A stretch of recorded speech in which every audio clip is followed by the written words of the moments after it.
Canada देव मामले में हत्या के आरोपियों के निर्माण ढहाने के विरोध में पूर्व सांसद लक्ष्मीनारायण यादव ने दी सफाई। कनाडा देव हत्याकांड मामले में सोमवार को प्रशासन द्वारा आरोपियों के निर्माण ढहाने की कार्यवाही की थी। इसी बीच पूर्व सांसद लक्ष्मीनारायण यादव ने मौके पर पहुंचकर कार्यवाही को रुकवा दिया था। इस मामले में मंगलवार दोपहर पूर्व सांसद लक्ष्मीनारायण यादव ने प्रेस वार्ता की और पूरे मामले में सफाई दी है।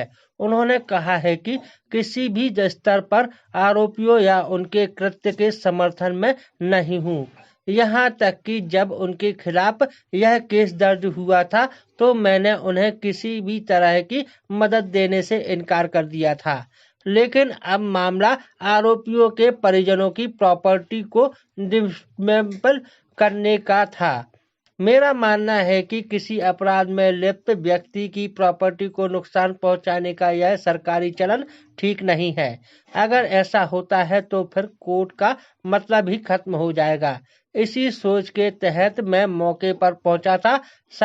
उन्होंने कहा कि नगर निगम पुलिस अधिकारियों से बात करने में मेरे तरीके को धमकाने वाला अंदाज न समझा जाए। उन्होंने कहा कि मामले में हाईकोर्ट का स्टे ऑर्डर परिजनों के पास था तो प्रशासन को यह कार्यवाही नहीं करनी थी। नहीं, देखिए, ऐसा है कि ये कोई एक हत्याकांड हुआ है उसी इलाके में जिसमें कोई एक ये घोसी परिवार जो कि शायद उस इलाके में बिल्डर का काम करता है और कॉलोनाइजिंग का काम करता है, वो उसके ऊपर आक्षेप लगा है। भाई ये मुझे पूर्व से ज्ञात था।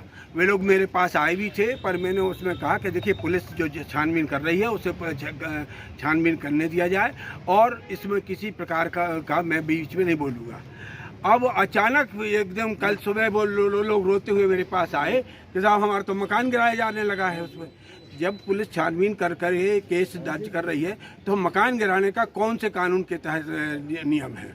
वो चूँकि वो मेरे पास आए इसलिए मैं उनके पास पहुंच गया। एक बात। दूसरा ये कि अगर था तो क्या आपने पहले उनको नोटिस दिया था कि इसको गिरा दिया जाए? कानून से मैं पूर्णतः कोई भी कानूनी कार्रवाई में अगर मैं कभी बोलता हूँ, किसी भी स्टेज पे बोलता हूँ, 62 साल में मैंने कभी किसी अपराधी को बचाने की कोशिश नहीं की।